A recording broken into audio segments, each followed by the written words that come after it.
नमस्कार, आपण पाहताय सांगली न्यूज. विट्यात 20 मे रोजी मेडिकल राहणार बंद.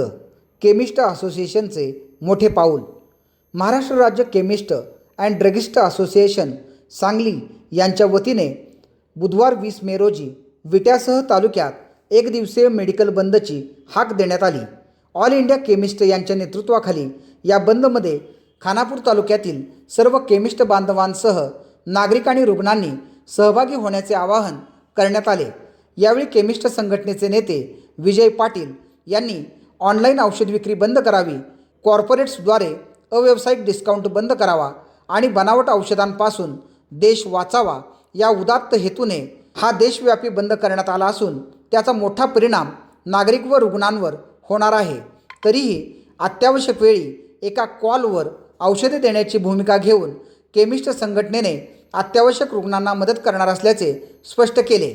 तसेच केमिस्ट बांधवांची आत्ताची परिस्थिती अत्यंत गंभीर असून या ऑनलाईन कंपन्यांकडून औषधे घेऊन अवैध व अमानवी कृत्य करणाऱ्या गुन्हेगारांना त्याचा फायदा होत आहे.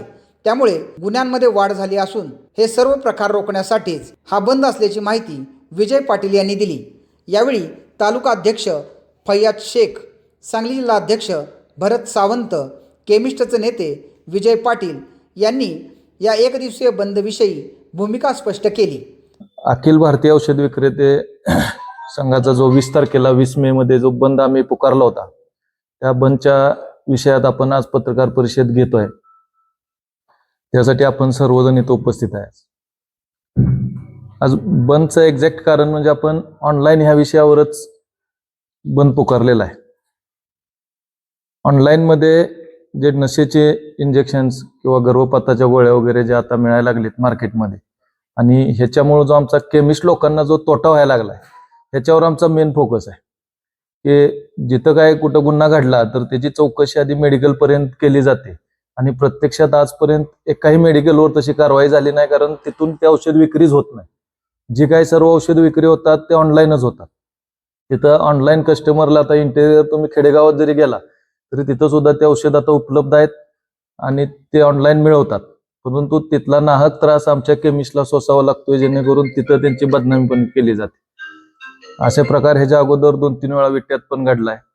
आमच्या इथं सुद्धा डोके साहेबांनी आमची एक मिटिंग घेतली होती. त्या मिटिंगमध्ये आम्हाला त्याच्याबद्दल मार्गदर्शन केलं होतं. आम्ही त्यांना सहकार्य केलं, पण तसं कुठलाही प्रकार आपल्या इथं घडलेला नाही. आमची लोक व्यवसाय करत असताना ड्रग अँड कॉस्मेटिक ऍक्ट 1940च्या अंडर व्यवसाय करतोय. परंतु ऑनलाईनला कसल्याही पद्धतीचं कायदा नाही आणि कायद्याचं पालन नसताना सुद्धा ते त्या पद्धतीनं व्यवसाय करतात आणि पूर्ण त्याचा त्रासच आमच्या केमिस्ट लोकांना होते. म्हणजे आम्हाला H1ची औषधं ठेवली तरी त्याचं बिलिंग करावं लागते, प्रत्येक गोष्ट नमूद करावी लागते.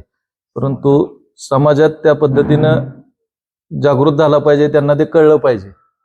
पण लोक पण आपली त्यातली माहिती कमी असल्यामुळं जास्त प्रमाणात ऑनलाईन कडे खेचली जाते. कोरोनाच्या काळात जे काय औषध विक्रीसाठी शासनानं परवानगी दिली होती त्याचा धागा धरून जे ऑनलाईन आता चालू आहे आणि ते ऑनलाईन 100% बंद झालं पाहिजे.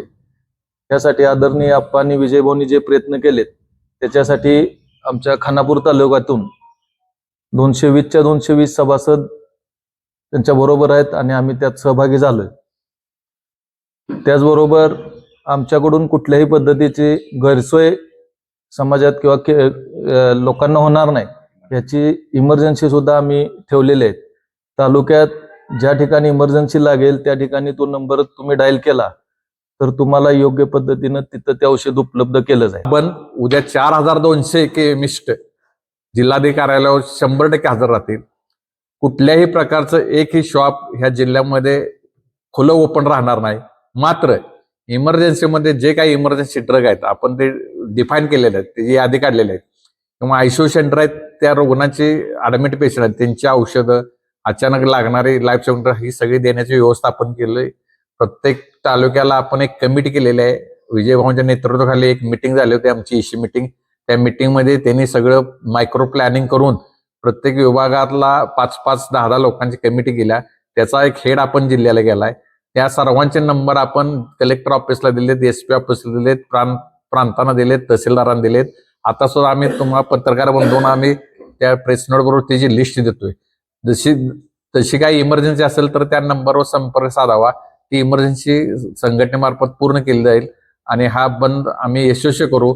या बंदसाठी आम्हाला जनमानसाचा आणि तुमचा सपोर्ट पाहिजे असे मी विनंती करतो. थांबतो. ज्या कायद्यान्वये औषधाच्या विक्रीचं धोरण या देशाचं ठरलेलं आहे, त्या कायद्याला धरून हा व्यवसाय, हा व्यापार ऑनलाईनवर चालू नाहीये.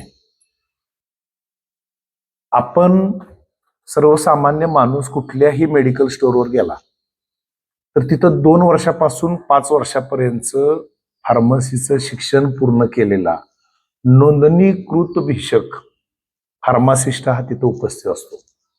उपस्थित नसेल तर त्याच्यावर कारवाई करण्याचा कायदा आणि त्याचे निरीक्षक, इन्स्पेक्टर्स हे कायदेशीर कारवाई करतात. काही दिवसांकरता कायमस्वरूपी अशा प्रकारचा परवाना निलंबित केला जातो. माझा प्रश्न असा आहे की हे जे काही ऑनलाईन चालू आहे त्याच्यावरचा फार्मासिस्ट कोण आहे? ते प्रिमायसेस कुठं आहे? स्टोरेज कंडिशनच्या बाबत जी चर्चा आता जिल्ह्याच्या अध्यक्षांनी केली, त्या स्टोरेज कंडिशनची नेमकी लोकांना गरज किती आहे ह्याच्याबद्दलचा वर्ल्ड हेल्थ ऑर्गनायझेशनचा अहवाल काय सांगतोय? केंद्र शासनाचं ह्यातलं नेमकं धोरण काय आहे याचा अभ्यास करणं सर्वसामान्य माणसानं बदलत्या परिस्थितीतली गरज आहे असं माझं स्वतःच मत आहे. दुसरं, नशेच्या औषधाबद्दल आपली चर्चा झाली. नशेच्या औषधामध्ये केवळ टर्मिन नाही आहे, तर साधे वेदनाशामक औषधं प्रीगॅबलिन टॅबलेट सारखी आहेत की जी विदाऊट प्रिस्क्रिप्शन मिळाली नाही पाहिजेत. लाखो गोळ्या ऑनलाईनच्या पोर्टलवर या उपलब्ध आहेत. ज्या पेशंटला अशा प्रकारच्या औषधांना विदाऊट प्रिस्क्रिप्शन आम्ही नाकारतो, ते क्षणाचाही विलंब न लावता ऑनलाईनच्या माध्यमातून मोठ्या प्रमाणावर ह्या गोळ्या मागवतात, नशा करतात. नव्हे तर अलीकडच्या काळामध्ये तुम्ही बघितलंय, अनेक शाळांच्या आजूबाजूला कफ सिरपच्या बाटल्या मोकळ्या दिसतात. अनेक ठिकाणी आपण बघतोय की 14, 16, 18 वर्षाच्या मुली ह्या गर्भपाताच्या किट डॉक्टरांच्याकडं म्हणजे केमिस्टकडे जात नाहीत, डॉक्टरकडे जात नाहीत, ऑनलाईनवर जातात आणि तिथून ह्या किट मागवल्या जातात. ह्या किट अशा प्रकारे ऑनलाईनवर उपलब्ध होतात याकरता मंत्रालयासारख्या मोठ्या स्तरावरच्या मंत्री महोदयांच्या नावावर अशा प्रकारचे किट मागून आम्ही पोच केलेले. आम्ही मागणी केली आणि आमचा पत्ता मंत्रालय दिला. म्हणजे ही बाब शासनाच्या लक्षात यावी याकरता केलेला हा प्रयोग आहे, मुद्दाम केलेली गोष्ट नाहीये. मग प्रश्न येतोय तो आरोग्याचे संरक्षक म्हणून समाजानं दिलेली जबाबदारीतला एक घटक डॉक्टर आणि त्याच्या पाठोपाठ औषध वितरक आणि परिचारिका म्हणून प्राधान्यानं आपण बघतो. ती सिच्युएशन आपण पॅन्डेमिक सिच्युएशन मध्ये बघितलेली आहे. पण ज्या ऑनलाईनच्या माध्यमातून हा कांगावा केला जातोय की आम्ही कमी दरात औषध देतोय, त्यांना आमचा प्रश्न आहे की आपण जे कमी दरात औषधाची विक्री करताय त्याचे हँडलिंग चार्जेस, त्याचे सर्व्हिस चार्जेस, वर औषधाचं किंमत वर वेगळी लिहिलेली असते आणि खाली या नावाखाली पुन्हा त्याची किंमत आहे तिथून आमच्यापेक्षा जास्त सुद्धा काही ठिकाणी आपल्याला आहे असं लक्षात येतं. दुसरं असं की ज्यामध्ये औषधच नाही, ज्याचा उल्लेख अध्यक्षांनी टेल्मा उच्च रक्तदाबाच्या औषधाबद्दल केला, त्या उच्च रक्तदाबाच्या औषधामध्ये जर त्या टॅबलेटमध्येच मुळात चारकोल नाहीतर ग्लुकोज सारखाच घटक असला तर मग केवळ त्याच्यामध्ये मिळणारा डिस्काउंट, किफायतशीर औषधं मिळतात, याच्या पलीकडे जाऊन ते औषध जर त्यानं 10 दिवसाच घेतलं असलं, 30 दिवसाच घेतलं असलं तर सलग त्या 30 दिवसामध्ये वाढणार रक्तदाब आणि त्याच्या शरीरावर केवळ हृदयावर नाही अदर ऑर्गन सुद्धा आहेत त्याच्यावर होणारा परिणाम, ह्या सगळ्या गोष्टींचा विचार शासनानं करावा, याची गंभीर दखल घ्यावी. खरं तर बंद हा आपण पत्रकार बंधू गेली अनेक वर्ष पाहताय. मागचा आमचा शेवटचा बंद हा 28 जुलै 2018 या दिवशी झाला होता. इतक्या दिवसानंतर आम्ही वारंवार मागण्या केलेल्या, मागण्या करून आमच्या मागण्यांना ज्या वेळेला दाद दिली जात नाही अशी गोष्ट आली त्या काळानंतर लेखी, तोंडी, मौखिक आणि रिटन कम्युनिकेशन गव्हर्नमेंटशी केलंय. ह्या सगळ्या गोष्टीनंतर जर आज अखेर या सगळ्या गोष्टीला न्याय मिळत नसेल तर आम्हाला नाईलाजानं हा बंद करावा लागतो. सांगली न्यूजसाठी विद्याधर कुलकर्णी, विटा.